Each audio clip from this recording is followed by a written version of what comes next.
Welcome to the Lost Interviews with Ray Shasho.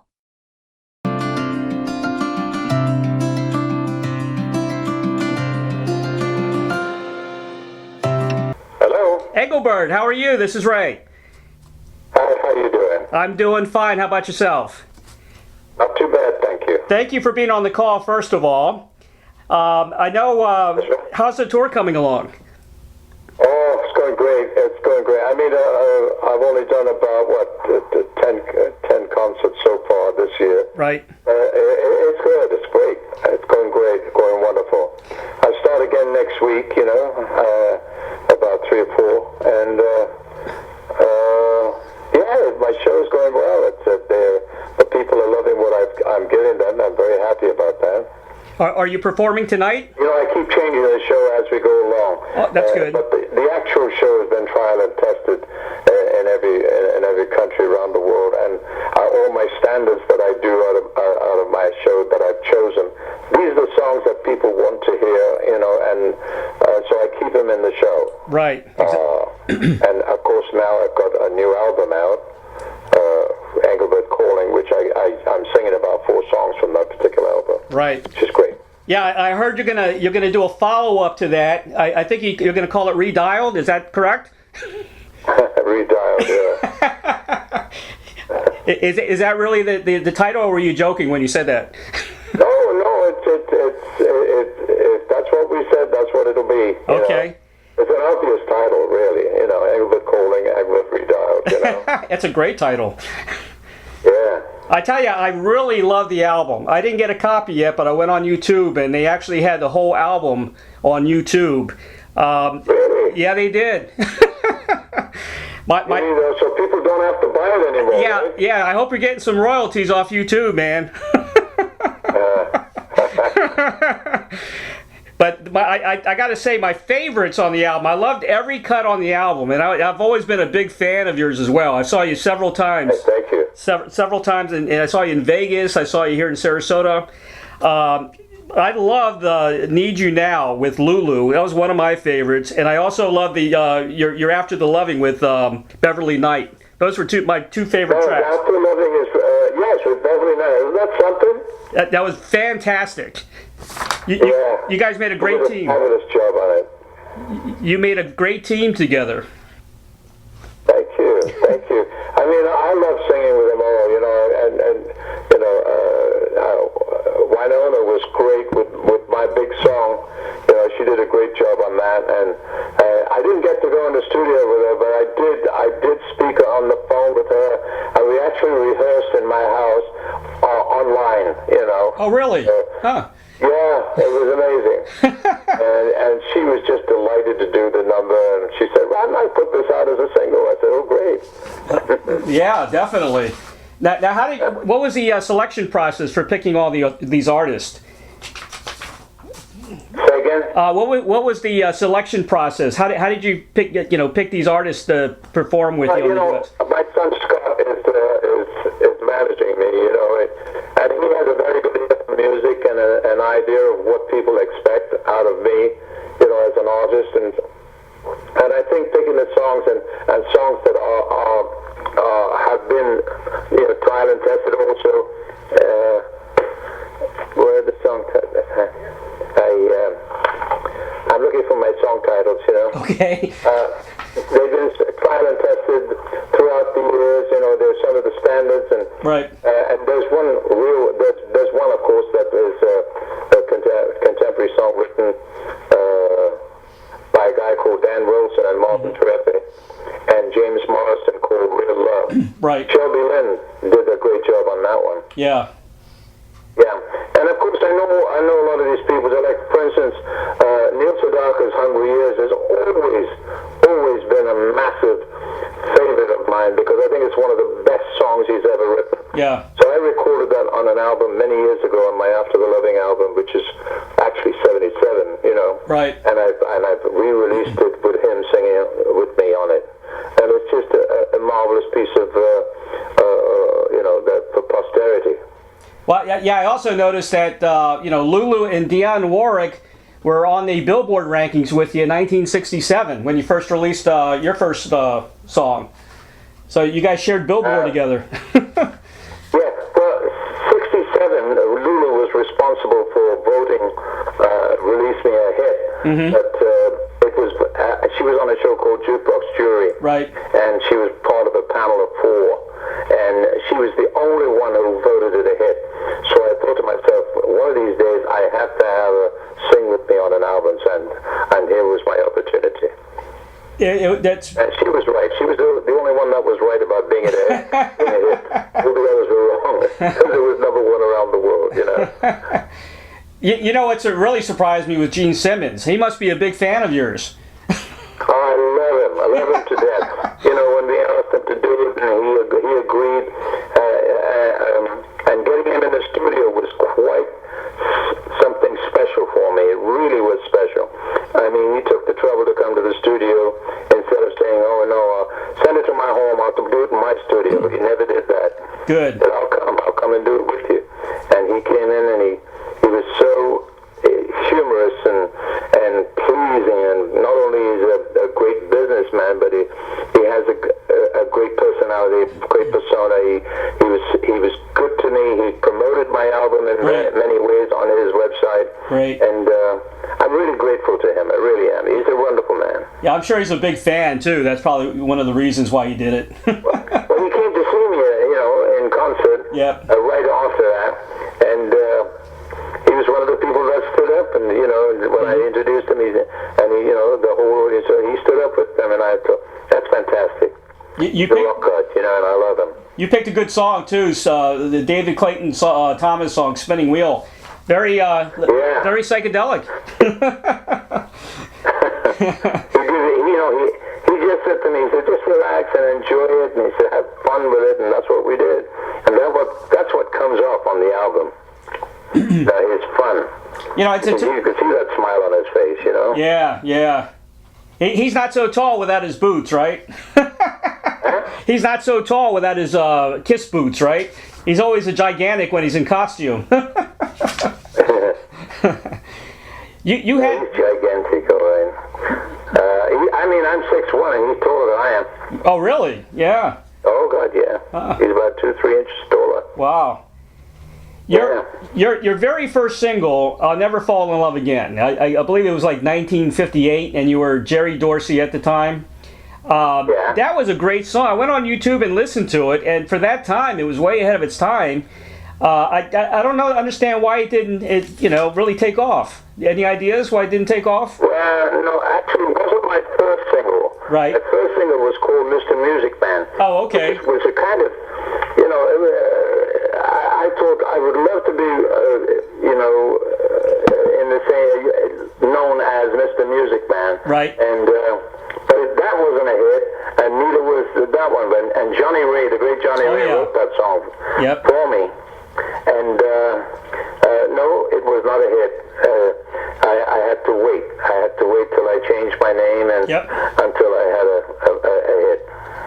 Man, 1967, you ruled that year. I couldn't believe how many hits you came out with, and everybody was... I had 1, 2, 3 in the charts. Unbelievable, and everybody was talking about you. I remember, all our friends and everybody, and my parents' friends, and everybody was like, wow, this guy's better than Tom Jones and Elvis. It was a special year because it had something to do with with the Beatles and when it went into the Guinness Book of Records because it was the only one that really stopped the Beatles from having that 13th number 1 in the charts, and of course it was number 1 around the world, and the biggest song I ever had, sold millions and millions of albums, singles. Yep. Can you still do your Jerry Lewis imitation? And me? Can you still do that Jerry Lewis imitation that you used to do a long time ago? Absolutely no. I don't do any more imitations because, I've got so many wonderful songs to sing in the show. Right. I don't need to, I really don't need to do that anymore. So I stopped doing it. Engelbert, did you ever have a desire to become a songwriter or play an instrument on stage? I have written many songs that I've recorded. Okay. If you go online and find out which songs I've written, there are some great songs. I'm trying to think of the song that I particularly like.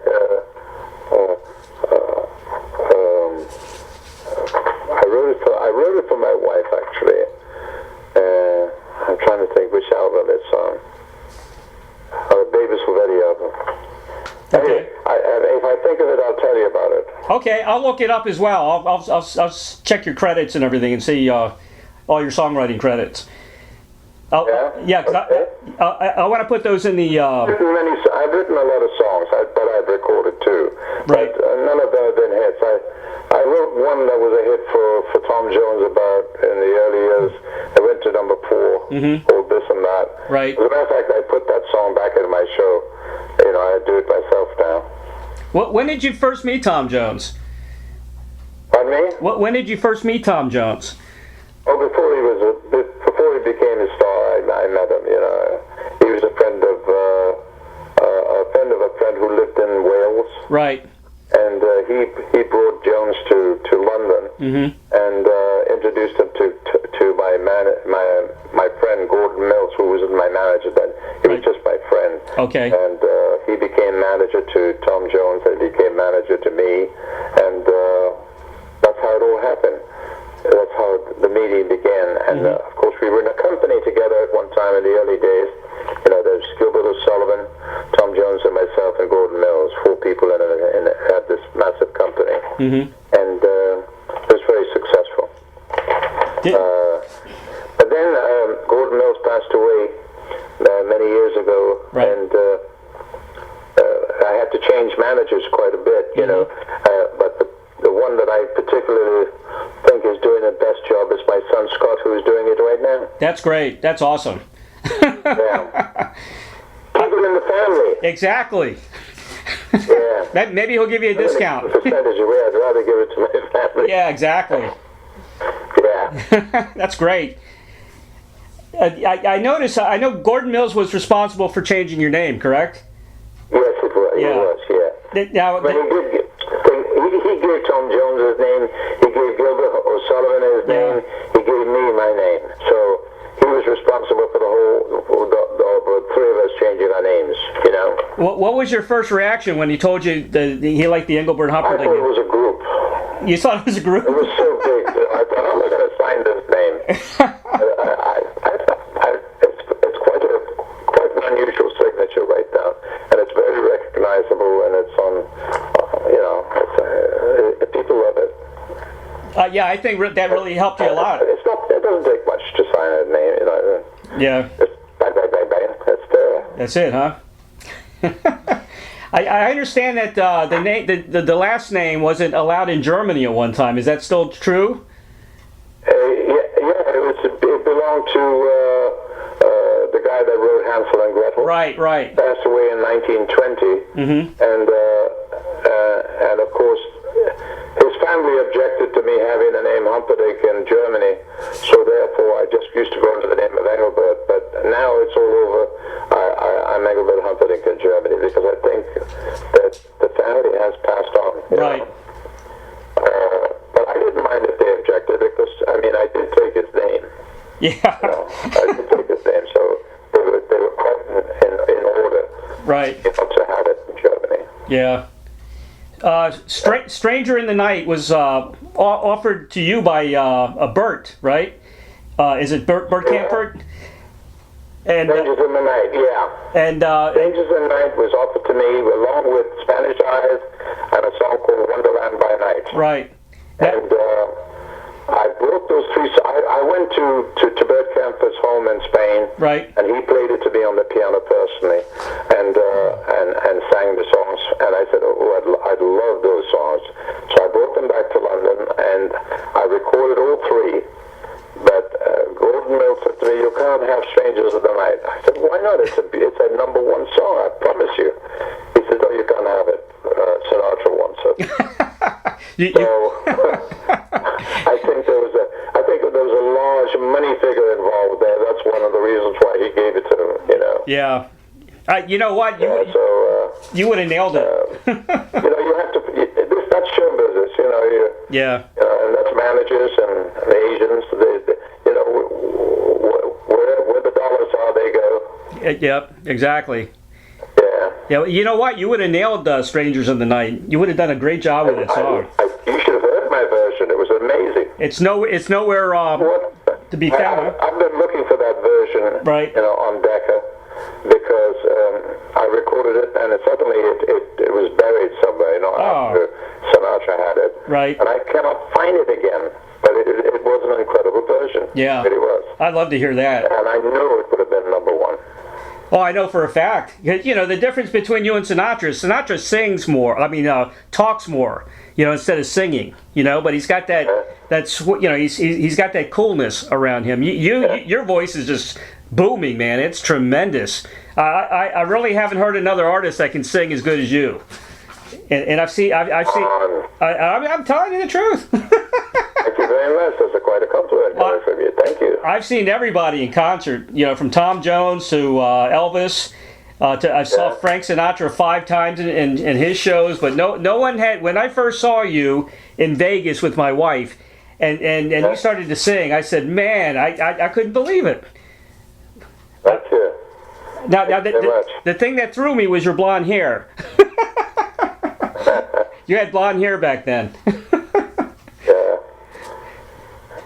did. Yeah. Who are some of the vocalists that inspired you to become a singer? When I first started in the industry, I wasn't going to be a singer, as you know, Ray. I was going to be a musician. Mm-hmm. So I really didn't listen to too many people or try to get inspired by them because I wanted to be a sax player. Right. Eventually, when I did start singing, I think Nat King Cole was one of my favorite singers in the early days, and then when I was 18 years old and I went into the service, I was shipped to the same place as the person who I befriended later on in life, and that was Elvis. Elvis was shipped to Germany, and I was in Germany at the same time, and I used to play his songs on the jukebox, in the canteen, and it was. Little did I know I was going to befriend him. I had no idea, but I did love the way he performed, and later on when I saw him work on stage, I admired him so much. I learned so much from this master. He had humility and a charm, and he never took himself seriously on stage, his image, and I learned all this from him. And because a lot of people seem to think they catch whiskers when they walk on stage, Yeah. And with his giant image didn't show that at all. He was just a great guy, so I learned from him a lot. Yeah, he was a good friend of yours, correct? Yes, he was. Yeah. Later on, yes, we became friends. Yeah. And I told him the story about us being in the army at the same time. Yeah. And he was a big star, and I was a nobody. At the time. So therefore, he said, "Well, your time came," and I said, "Thank you very much." He said, "I've got all your albums." I said, "You got my albums?" He said, "Yeah, sure, I listened to all your albums." I said, "Elvis, I can't tell. This is a mutual admiration society." I said, "Because I've got yours, and I'm recording some of your songs." He said, "Yeah, and I've recorded some of your songs too." So it was great. That's pretty cool. He was just a marvelous man. Wasn't there a story about him? Something about his twin brother or something like that, and you? Yes, there is a story about that. There was a guy who did a story on him, and he went over and asked people close to Elvis whom he admired in the industry, and he said he liked me because I reminded him of the twin brother he lost at birth. He considered me the twin brother he lost at birth. That's interesting, huh? Yeah, and I thought, what a great compliment coming from a gentleman like that. Oh yeah. Well, you guys kind of looked a little bit with the mutton chop sideburns, Well, I started it, You started it first, huh? I started the whole ball rolling with mutton chops. And, I brought it to America, and people like Johnny Carson and Bob Hope at the time used to make comments like, Engelbert always looks as though he's on the phone. Always looks as though he's on the phone because my mutton chops were so thick, That's funny. Yeah. What was I going to say here? Do you have any good road stories, or maybe some kind of fanatic fan anecdotes? Well, there are many of those, mind you. Fans used to get jobs in hotels so that they can bring room service to my room. Really? That's the kind of thing that used to happen in my life in the early days. Did they get through? Of course they did, yeah. I found people in my room when I got there, in the early days. It was amazing. They'd see hiding in cupboards and things like that. That's funny. Yeah. Yeah, I just... They get in, they bribe the staff and they get in somehow. Huh. That's amazing. I just talked to Ray Thomas of the Moody Blues. He said that one girl slept in his garden for 3 weeks, and then finally came to the door, and she thought something about he was the Messiah or something like that. It just got really crazy. I'm going to tell you something. People have camped outside my house in their cars. Really? They just sit out there for days and days and camp outside the cars. And, and there's nothing you can do about it. You could call the police. Police say, I can't do anything about it. They're entitled to be there, Yeah. Yeah. Sometimes I don't... But sometimes they would drive and then you got them. Yeah. Yeah. So, sometimes I don't know if artists really realize the impact they have on their audience. Because, I don't know, sometimes I think you consider yourself as an entertainer, but the music really touches a lot of people's lives, It does touch, music does touch people's lives. Well, it touched mine, and I can understand why it touches other people. And if you've got the thing that makes it touch people, right? That's even better. Not just a recording artist, but somebody who's been instrumental in marriages and engagements and all kinds of things in people's lives. I was actually people have said to me, your songs brought me and my wife together. Your song did this. Your songs did that. Yeah. And I get letters from fans saying that, and it's just wonderful to know that you've been instrumental in making someone happy. Exactly. And you have those kind of songs, that make people happy. Yep. Yeah, thank you. I was actually on the air. I was a top 40 disc jockey back in the late 70s and early 80s. And I've got a song like that. It reminds me of I used to play This Moment in Time over and over again. And that was a... You know the story about This Moment in Time? No, I don't. The song was written by two gentlemen called Alan Bernstein and Richie Adams. Right. And they wrote After the Loving. And then they wrote This Moment in Time. But during the song This Moment in Time, Alan Bernstein was in hospital and he had cancer. Oh. And he was writing those lyrics while he was in hospital. And if you listen to the entire, you can hear what he's trying to say.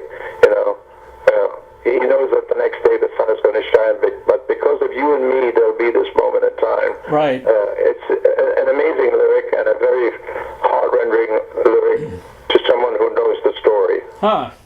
Yeah, I didn't know that. I went and visited him in the hospital, and it's a very talented writer left this world, Yep. Unfortunately, there's a lot of very talented people that have left this world already, and yeah, no. Yeah, that's why we got to hold on to people like you. Yeah, thank you very much.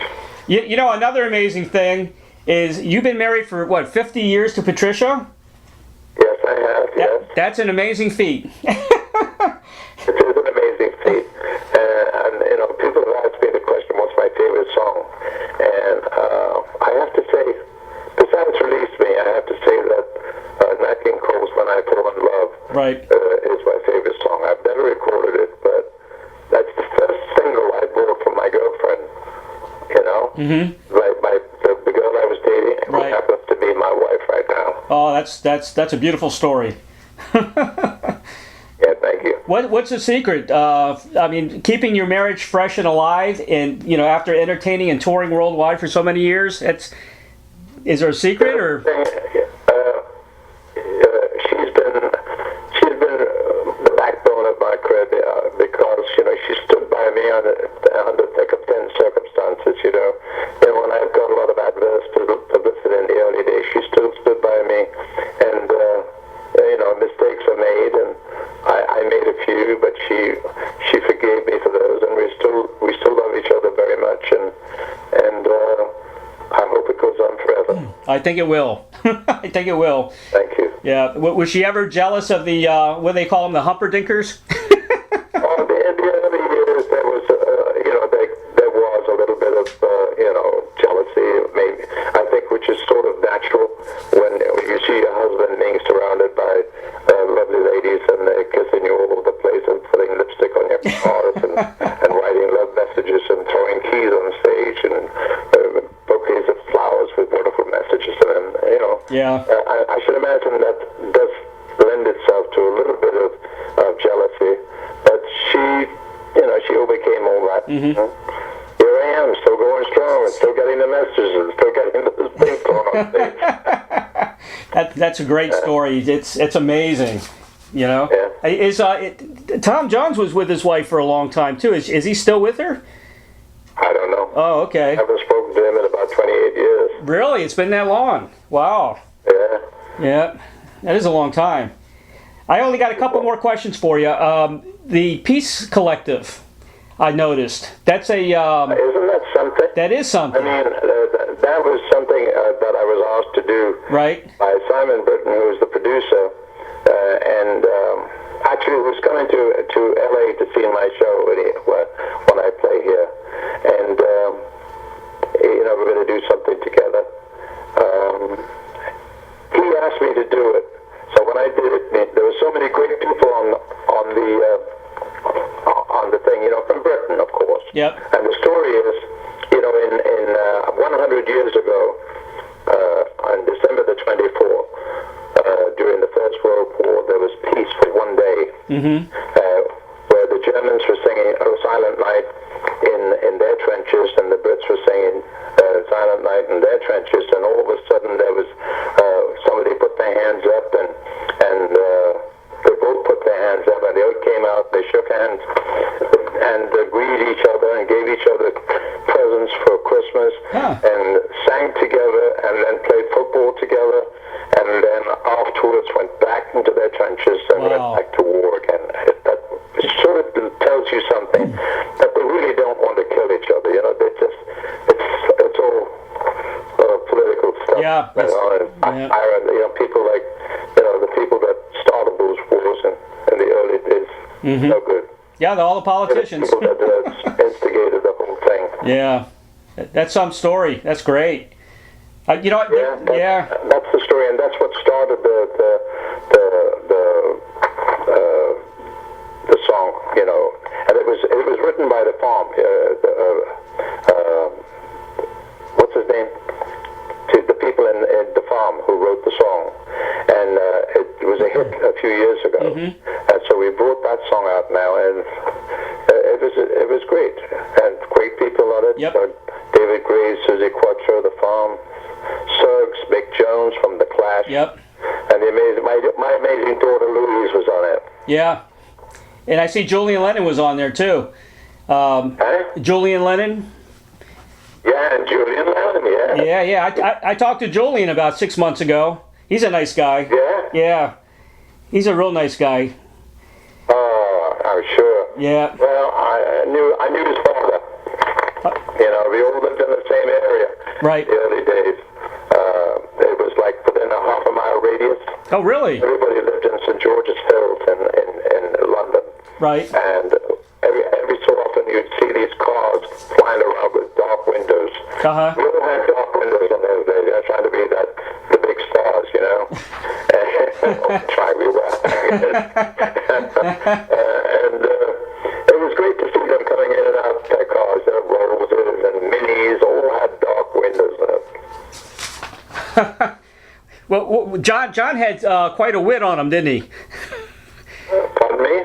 John Lennon had quite a wit on him, right? He was always, with these quick wit, type of things, and the way. Oh, yeah, he was very quick with it. When we lived there, I had a Dalmatian dog, called Cheb. Right. And Cheb used to go to his house and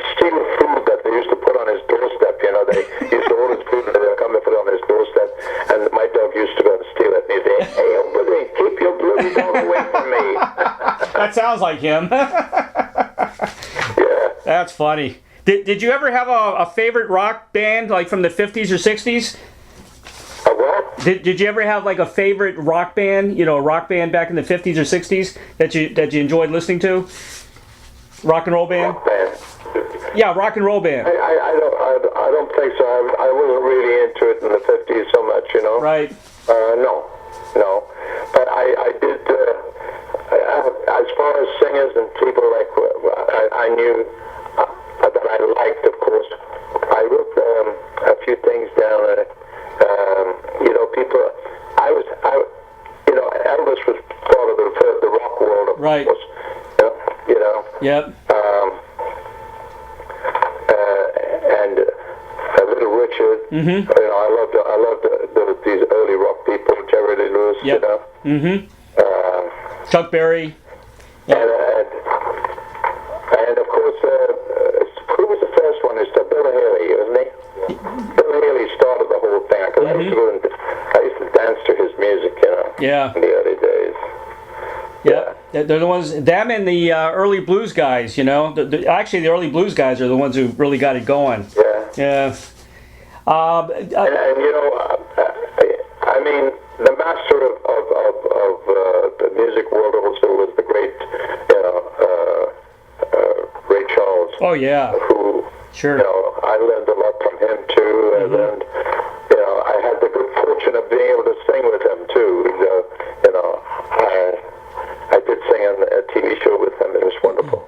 Well, you got a voice that you can sing with anybody, which is, I try. Yeah, it's very fortunate that you have that kind of voice. It's great. Thank you. Back to the piece. Go ahead. A lot of great singers in the early days, Otis Redding and Sam yeah. Cole, all these people, Yeah, I miss those days. I don't know what's going on today with music. It just seems like it's all. I mean, all the mainstay radio stations. All I hear is like dance music. That electronic voice, and it's just not the same anymore. No. Yeah. I did happen to put a dance album out too, which went to like in the top 20. Yeah. A few years ago. I took some of my standards and turned it into dance stuff, and it was successful, fine. But, I've been very fortunate because over the years, under over 150 albums, Yep. With singles, it amounts to a little bit more. I've been very fortunate selling that amount of records in my life, and I hope it keeps going. I think it will. I'm a slow seller, but I'm a seller. I think this duet idea was a fantastic idea, and I'm looking forward to the next one as well. Okay. Yeah. Engelbert, here's our last question. This is a question I ask everyone that I interview. If you had a Field of Dreams wish, like the movie Field of Dreams, to sing or collaborate with anyone from... I'm sorry? What did you say? Yeah, Field of Dreams, it's a movie, and he gets to pick... I love that movie. Yeah. I absolutely adore that movie. Some of my favorite people are Ray Liotta in it, and of course, what's his name? Kevin Costner. Right. He did an amazing job on that. He did. That's one of my favorite movies, too. That's why I asked the question. I watch it over and over again. So if you had a wish... It's a dream that you wish would come true. So what are you trying to tell me? Well, if you had a wish to sing or collaborate with anybody from the past or today, who would that be? Well, it has to be the people that I've admired, the Nat King Cole, Right. And Elvis, of course. You never got a chance to sing with Elvis, huh? And I know that if Elvis was alive today, Right. He would have been on my album. You would have, yeah, exactly. What, boy? Yeah, he would have been on my album for sure. I know he wouldn't have refused me. What a duet that would have been. That would have been fantastic. You guys would have done well together. Yeah, the sideburns would have been together. We'd have been bookends. Brothers again. That's right. Do you have anything else you like to promote? Anything else you like to promote for the article? Well, I told you about my jewelry, right? No, we didn't talk about that. No, I did see that on your website. I've got a jewelry line coming out for Valentine's Day. Okay. And it's the start. It's the start of my jewelry. It's by a Zalemark, a jeweler, and it's a musical note, to start with, and then later on, the other pieces will be publicized, and I'll promote them on television. I'm a hands-on person. I design all the jewelry myself. Oh, really? And so therefore I'm hoping people are going to enjoy my jewelry line when it comes out. And since then, since this album, people have been getting in touch with me, to promote clothing lines, beer, wine, Yep. all kinds of things. Yeah. So I'll be endorsing a lot of product in the near future. Oh, that'll be great. Now, if they want to buy your jewelry now, can they buy it on your website at all, or not yet? Yeah. Okay. You can get. I'm just trying to think. Where's that?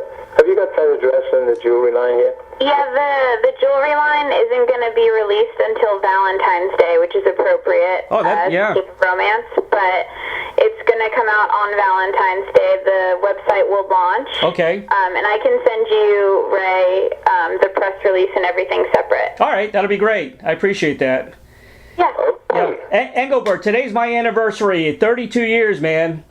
Oh, God bless you. That's great. Happy anniversary, my friend. Thank you. My wife is in the room because she said she had to listen to this interview because she loves you also. Can you say hi to Sharon real quick? Her name is Sharon? Sharon, right. Hi, Happy anniversary, Sharon. God bless you, and stay well, and keep that marriage together, because that's what it's all about. Okay, I will. God bless you. You're fantastic. Okay, thank you, dear. Thank you so much. Tell your wife I said hi.